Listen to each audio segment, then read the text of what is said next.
What's up, everyone? We're back for another episode of Locked On Bucks. Post-game Locked On Bucks says Milwaukee dropped one to the Celtics, which I would say was a pretty uninspiring game from start to finish. The Bucks do lose to the Celtics 117 to 103. There's an injury to Khris Middleton, which is at least a little bit anxiety-inducing. So we're going to break that down and everything else that happened in Boston. Let's get into it.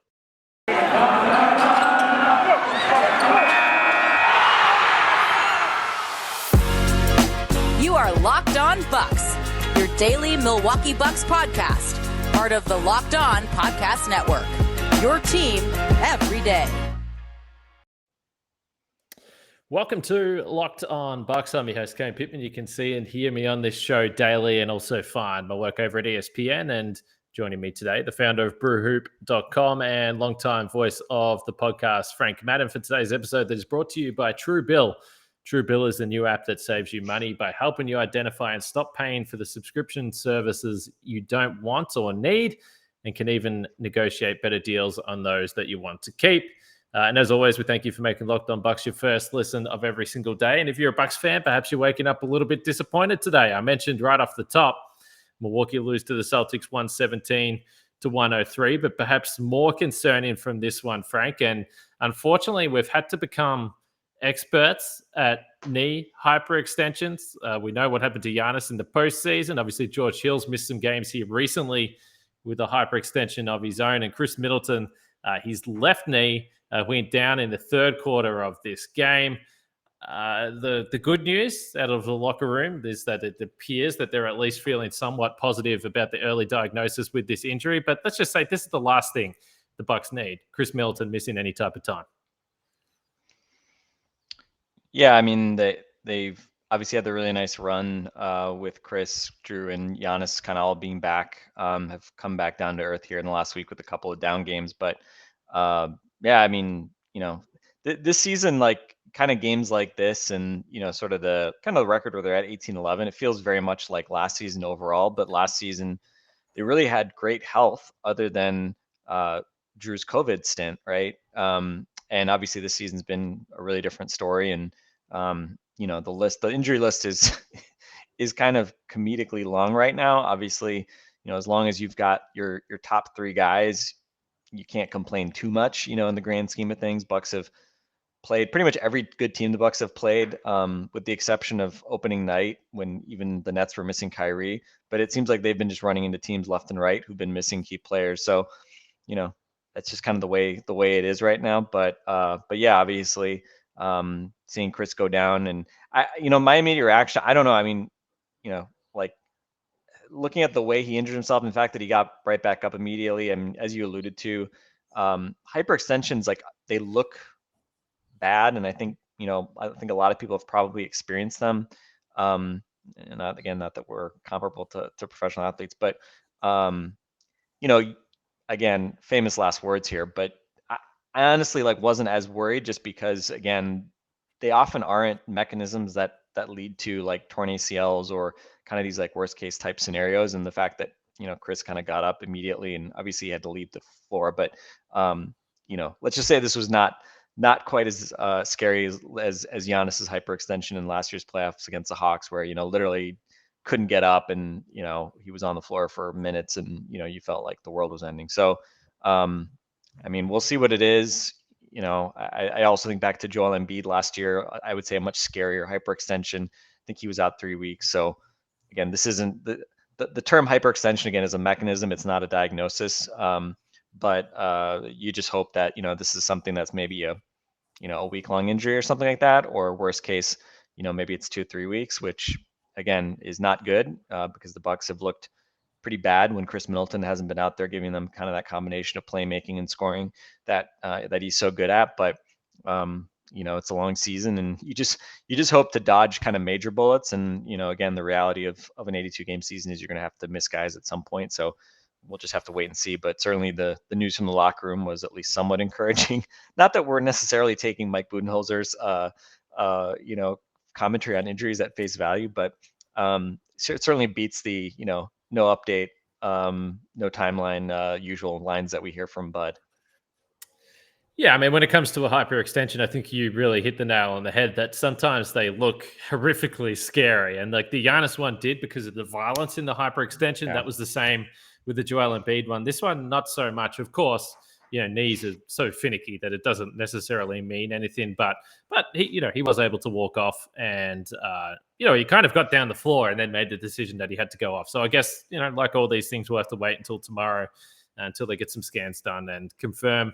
What we hope is just maybe a few games off here for Khris Middleton. Now, unfortunately, for his career stats against the Boston Celtics, brutal day for Khris Middleton. We know that he's typically dominated Boston, only finished with the 4 points in this one, 2 for 8 from the field. But let's talk about Giannis, because I know that in watching this game, I could tell that you would have been at home frustrated perhaps with the way Giannis wasn't able to physically dominate this game, whether it was Al Horford, whether it was Robert Williams. They had a couple of big bodies there. Obviously, he's gone and battled Al Horford a number of times, but he wasn't able to find his real comfort zone. Let's say that. I mean, he was 7 for 14 from the field. He did have 8 free throw attempts, so it wasn't the most inefficient night of all time for Giannis, but by the same time, by the same token, it didn't feel like he was ever at any stage going to take over this game. Yeah, I mean, I think he was scoreless in the first quarter, and I cited after the Rockets game a line that our friend Eric Name had in his last sort of one of his big pieces around Giannis, and Giannis had some quotes in there about trying to find this balance of like when to quote unquote like make the right play and kind of draw the double team and pass out versus like he used the term like when you have to make the defense feel him, like feel you, and the Rockets game was a perfect example of like making a team feel you. Like he didn't take a single baseline fadeaway in that game. He was not settling for jump shots really in that game. He took 3 threes, but for the most part, he was really attacking, going downhill, knowing that Christian Wood or Jayshawn Tate. Jayshawn Tate's actually a pretty good defender, if not quite undersized, but he wanted to give it to those guys and make them feel it all night. And it was very different. I'd say certainly this game was much more like the Boston game in the sense that, he starts off taking a couple of jump shots. He sees the way that the Celtics were loading up defensively on him and said, okay, I'll see if I can kind of work my way into this game with some jump shooting. Misses his first 2 jump shots and doesn't take another shot the rest of the first quarter. And then, yeah, it was just very hard for him. They tried to run some pick and rolls, which I thought, the pick and roll was the thing that felt like they got into too late against Miami. They started to have some success drawing fouls, and he had that one big dunk against the Heat, kind of running pick and roll. Felt like tonight they tried to do it early, and the Heat or the Celtics just had too many kind of bodies crowding the paint. And I was actually surprised that I think it was the third quarter before they gave him kind of one of his typical left post kind of touches where you can just sort of face up and kind of attack from that spot. So yeah, I mean, he just never really kind of got into any sort of rhythm. Even when he got switches, the Celtics were able to kind of switch it quickly enough that he's not able to attack immediately. He never really got downhill. A lot of times, like him sort of attacking and having to back out. And kind of once he does that, it's often kind of a lost possession for him. And, a lot of like him dribbling and kind of using up clock. And that's obviously a problem for the Bucks offense, right? They're used to him generating easy looks and not kind of using up clock and then having to kind of kick it out. Had some bad passes out of, dribble drives. I think he had like 4 turnovers. And certainly they missed some shots. He had more than 3 passes that should have been assists tonight. He credited with 3 assists. They missed a lot of jump shots tonight. And again, I mean, you look at the box score, I was actually kind of surprised. Part of me was just sort of like, Bucks have been so mediocre in this game. Like outside of Drew, who was kind of dealing, it was kind of like, how are the Bucks like not getting blown out sooner in this game? And, you look at the final 3-point shooting differential.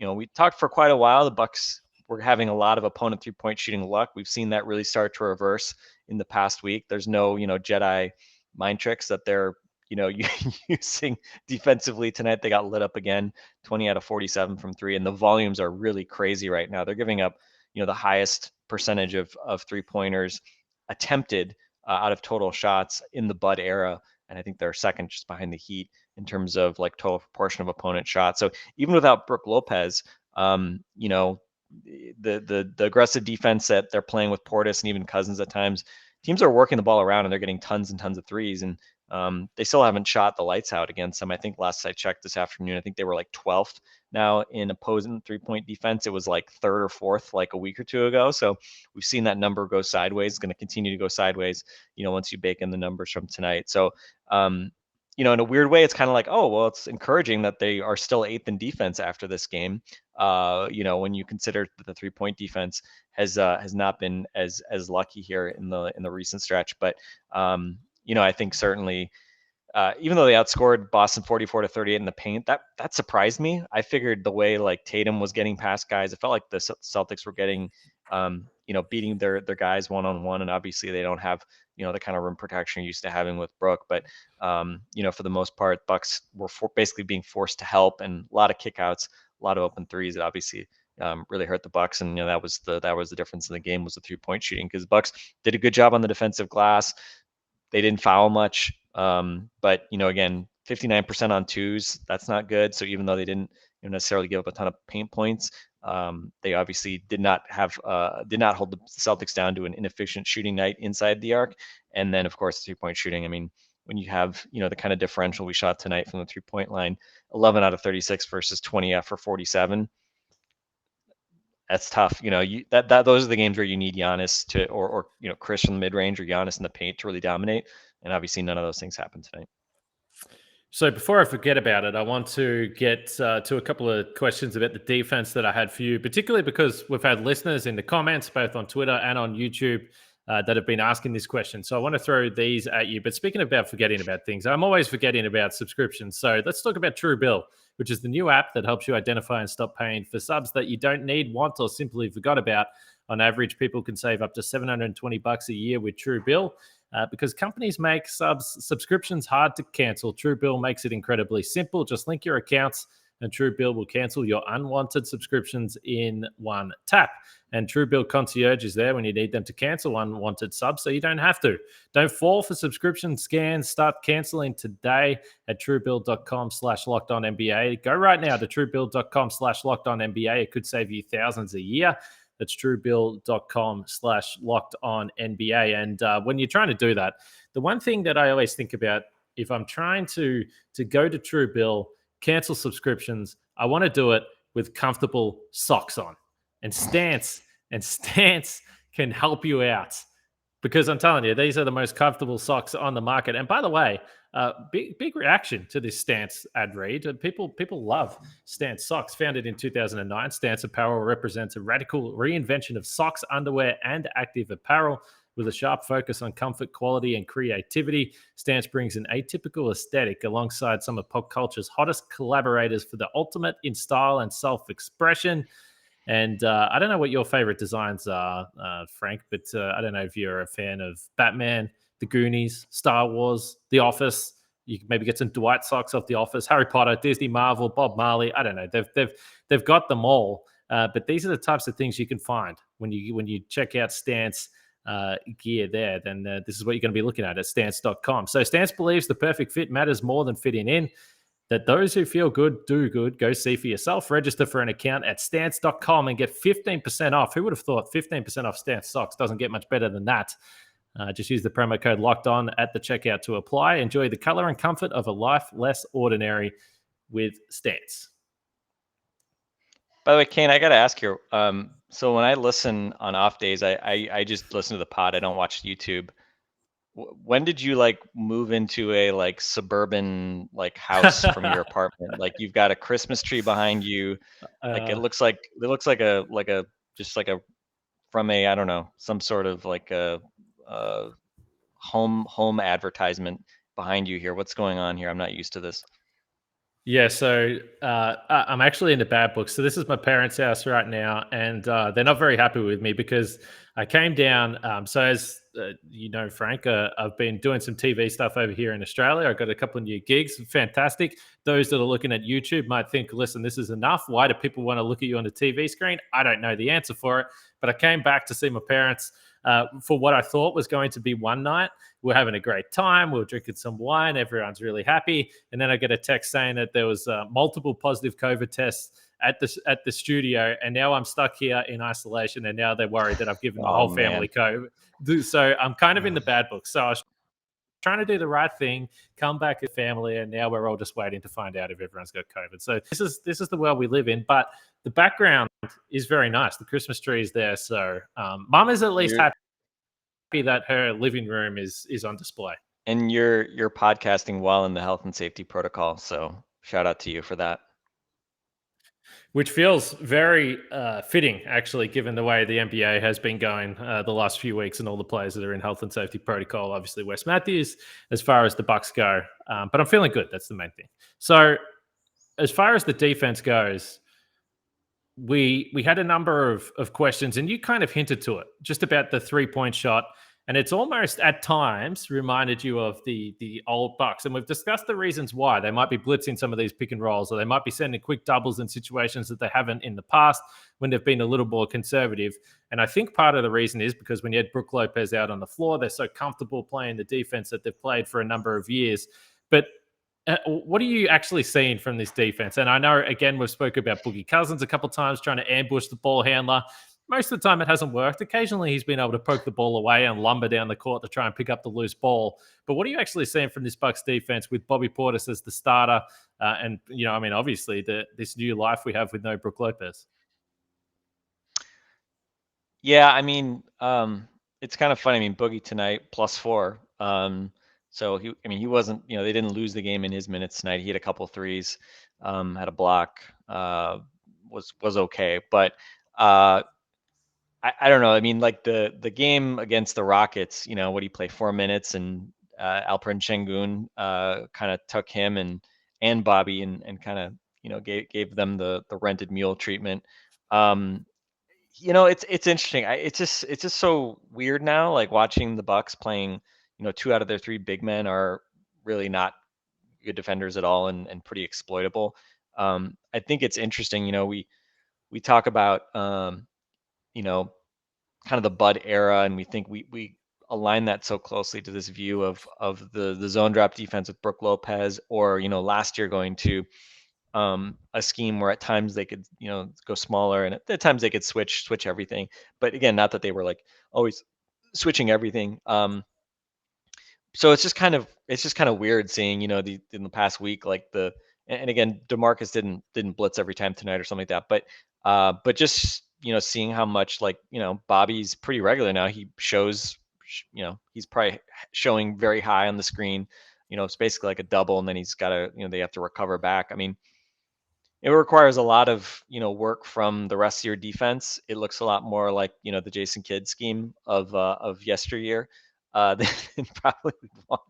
But I don't know. It's I definitely like watching this team now. It's sort of, again, it's just like weird to look at where they are in the defensive rankings, and to think that they're higher than they were last year when Brook Lopez was healthy the entire year. The eye test doesn't feel like it matches that, does it?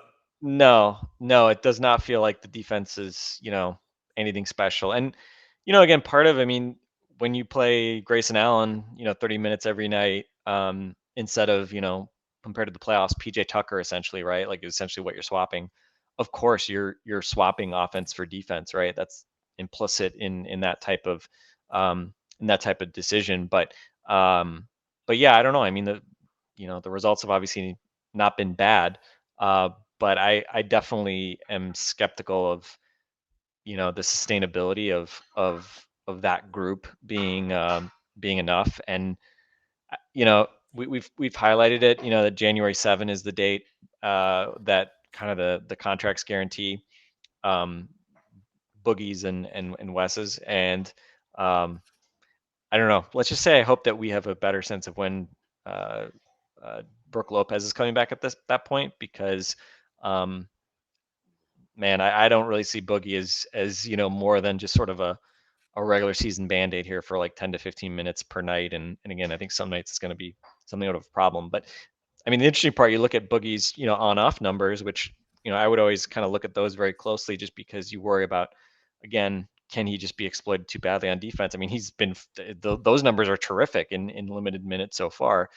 He's like plus double digits and even more than that in terms of like the net on-off rating. So, again, they're not really getting hurt so far in these Boogie minutes, but I definitely have concerns about kind of how long they can kind of survive doing that. And I think obviously if you miss Khris now for a couple weeks or something like that, then you're presumably going to start playing even smaller. And part of that is not bad in the sense that Dante DiVincenzo, who I haven't been on since that news broke, obviously you're happy to have Dante back, but I wasn't hoping that Dante would be coming back in the context of like, Khris Middleton out, Dante DiVincenzo in. Like, would have been preferable to just have both of them, but we'll see. So yeah, I don't know. I mean, let me say this: I don't think this defense. If I was a potential playoff opponent, I wouldn't look at sort of the Brook Lopez-less Bucks defense and be afraid of them. I think again, Giannis always gives you a chance. I think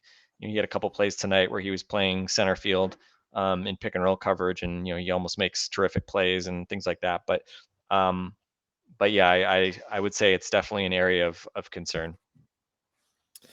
It's crazy. I don't know why I just thought of this when you were talking about it, but if Brook Lopez, fingers crossed, makes a return to the lineup very late in the regular season, and then all of a sudden you did go back to the starting lineup of Drew, Dante, Khris, Giannis, Brook Lopez, they may be heading into the playoffs and they haven't really played together since the first round last year. It's been so long since those five guys have been on the court. And we shouldn't overlook for Dante, obviously, this Wednesday or Tuesday or Wednesday, whenever this game is, US time, it's going to be exciting. Wednesday, it's going to be very exciting to see Dante on the floor because it has just been so long, and he does feel like he was one of the forgotten guys. But the defense probably needs a bit of a boost, Frank.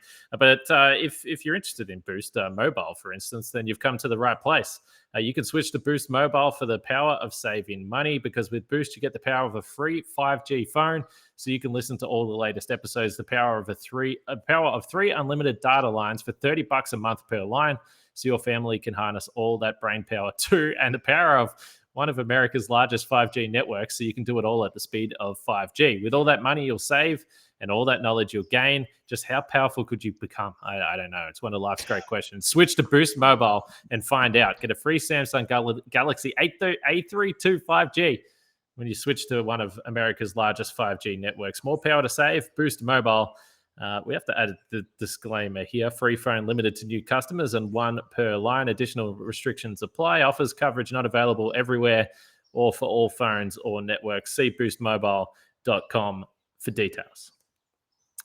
And Kane, just to add on that, I mean, if you look at the defensive ratings, like they're at, I look at NBA.com right now, they're 8th. I thought you were going to add to Boost. I thought you were going to add to Boost, by the way. I thought continue with the defense, yes. They're tied with the Bulls, kind of 7th and 8th there at 106.8. The Timberwolves are at 107.7. So I always sort of play this game of like, what happens if that number went up or down by 1 point per 100 possessions? Doesn't seem like a ton, right? Especially at this point in the season, it can swing pretty quickly. Well, if you went in the right direction, you would be 5th, where the Brooklyn Nets are currently at 106. By the way, it's funny whenever I hear people talk about the Brooklyn Nets, like people only talk about like Harden and slowing down and Kyrie not playing and how their sort of bona fides as a title contender have taken a hit. But it's like I don't hear anybody ever talk about the fact that they've been like 5th in defense so far. Like, that seems pretty good. Like you still have KD and your defense has actually been pretty good. I don't know. But so hey, they're reasonably close to as being as high as 5th. And then they could drop, very quickly to 13th, if they drop by a point. So they're not far off from being, an average NBA defense at this point to kind of, just underscore the fact that you don't want to put too much stock in just saying like, oh, well, they're the 6th or 7th or 8th ranked defense in the league, just because again, there's so much, kind of the teams are packed kind of so tightly. And similar story on offense. They're 6th right now on offense at 110.3, tied with the Suns, who are technically 7th right now. But if they drop the full point, they would be 15th. The Raptors are at 109.3. So yeah, again, this stuff still kind of changes pretty quickly, but I don't know, a couple thoughts. I mean, losing this game, after losing the Heat game, we kind of mentioned how many games they've played against teams that have been missing their best player. They played the Heat without Jimmy Butler twice. They played the Nuggets without Jokic. They played the Lakers without LeBron. I'm sure there's others that I've kind of missed, but it's kind of weird. It's like it sort of feels like last year a little bit, and that like it just doesn't feel like there have been like many signature wins. And I was sort of thinking about it, I was like, aside from opening night, like what's the second most impressive Bucks win this season, right? It doesn't even feel like they've had a lot of chances to even have like impressive wins. Um, but it just feels like they've kind of just been like, kind of taking care of business, dealing with injuries. Um, it feels, feels kind of like last year, except doing it while dealing with more injuries, which isn't the worst place to be. Um, but I don't know. I mean, hey, it worked out last year. But it's obviously, I think I always think of Tim Bontemps, who his take was that like the Bucks are going to come out and they're going to be really good and they're going to be really motivated, and they want to get the number one seed because they don't want to play they don't want to have they want to have home court against the Nets and all this. And I think, I mean, we talked about this, right? I was just sort of like, I don't think the Bucks are going to approach things that way. And this game, we've seen in some of the other games, it just feels like today, coming off a back-to-back, I mean, Celtics looked great. If you're a Celtics fan, you look at this game, you're like, oh, Tatum outscored Middleton 42-4. We hit a bunch of threes, like we contained Giannis, signature win. And if you're the Bucks, it's just like, they just kind of just back-to-back, didn't look that engaged, and just kind of scuffled their way to an uninspiring loss. I don't know. I mean, it just kind of feels a lot like last year, which again is not really necessarily a big indictment when what happened last year. But again, I think just looking at the standings as well, they're technically third percentage points behind the Bulls right now in the East, but they could move up pretty quickly, or if they stumble here with Khris Middleton out for a couple weeks or something, they could find themselves kind of down the pecking order again a little bit. Yeah, I mean, when you play Boston, it's like I'm not much of a gambler. I don't play many casino games, but it's like playing a dice game. You've got a 1 in 6 chance that he's actually going to hit some shots, and the other 5 times he's going to be 2 for 20 or whatever else he does every single other night. Unfortunately, the Bucks were on the wrong end of that tonight. But where are the Celtics defensively? Have you still got that up? Where do they rank league wide as far as defensive efficiency goes? Because the Celtics have a 107.1 defensive rating, so they are 10th. They're 0.3 behind the Bucks, which it's kind of weird. I thought the Celtics could be a top 4 team in the East coming into this year. I was like more bullish on them than most people, and they've obviously been underwhelming. They're at 500 right now, but I mean, you watch a game like this, like they have a really good. I think they've played the Bucks so many times. I think they generally have a pretty good plan on Giannis. Now, whether Giannis is nursing that calf injury still, I don't know. I mean, he looked fine on Friday, obviously, but I thought they had a good plan on Giannis. And when they play Horford and Williams together, I mean, it's not easy to to just go ram the ball down their throat defensively. And Marcus Smart put Khris Middleton in jail for the most part tonight. I mean, Khris looked terrible, and just Smart just totally flummoxed them. So. Yeah, I mean, they should be a good defense. I don't know about offensively, but they should be a good defense. No, that's exactly the point I was going to make. When you look at the lineup, you mentioned most of the guys, but the starting lineup tonight of Smart, Brown, Tatum, Horford, and Williams, if you want to put 5 guys together that you think you have a guy that can stop Khris Middleton or slow him down, and multiple guys, which you need multiple guys to slow down Giannis, they're kind of built for it. And this is why I've always looked at Boston. And it's not that I think the Celtics would beat the Bucks in a 7-game series. The most recent evidence we have suggests that no, they didn't. But we have seen from time to time that they have had success on one-off nights against Giannis. That's the facts. We've seen that. And along with Miami, they're probably the 2 teams in the East that I think are built the best. Obviously, Philadelphia, we'll see. Their roster is going to change here, I suspect, in the next few weeks. I might be wrong, but I think something's going to happen there. So there are a number of teams in the East, not named Brooklyn, that do at least have some pieces that might give them the belief that they could slow down Giannis. They certainly did tonight. As you pointed to, it was a back-to-back. He has been carrying stuff. Giannis is always carrying something, though. So it's kind of hard to really look at it as an excuse, because whether it's knee soreness, calf, whatever it is, it always feels like he's carrying some sort of injury, and he'll never admit it, and he'll keep on playing. But again, he's had worse nights, but tonight just wasn't one of those games where he's able to completely overpower the Celtics. And of course, we'll see them next on Christmas, Frank. So a couple of losses so far. It would be nice to turn that around at home on Christmas Day.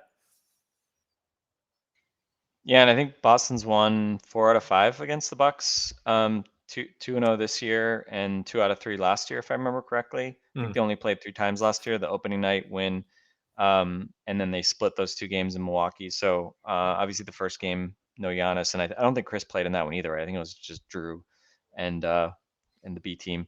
So yeah, but I mean, Boston's they missed Jaylen Brown. I mean, Jaylen Brown just came back tonight, right? He's been out for quite a while. He looked pretty good, although he had it was interesting. He looked like he had a thigh problem. I think in the first quarter, he seemed to come up limping. Yeah. Then kind of came back and looked okay. So yeah, I mean, I think the Celtics are, they certainly have enough talent. I just don't know, especially offensively. I think just getting these thunks. But hey, if they hit 23s, I mean, funny how that seems to make a team look like they're suddenly contenders. And I'm sure, because the media was the East Coast media, I'm sure was watching this game more so than some of the other Bucks games. I'm sure.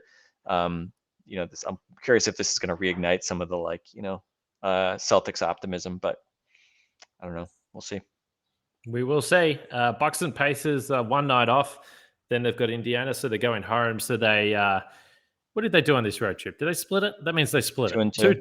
2-2 road trip. They'll go home. They'll host the Pacers. Dante DiVincenzo will be back. Khris Middleton likely out.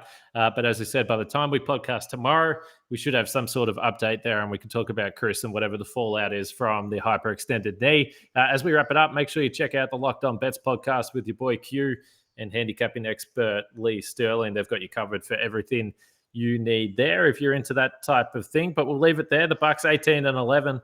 As Frank said, they lose to the Celtics, split the road trip, home now to face the Pacers. We'll be back to preview that game tomorrow. But for now, for Frank and myself, we'll catch you guys tomorrow.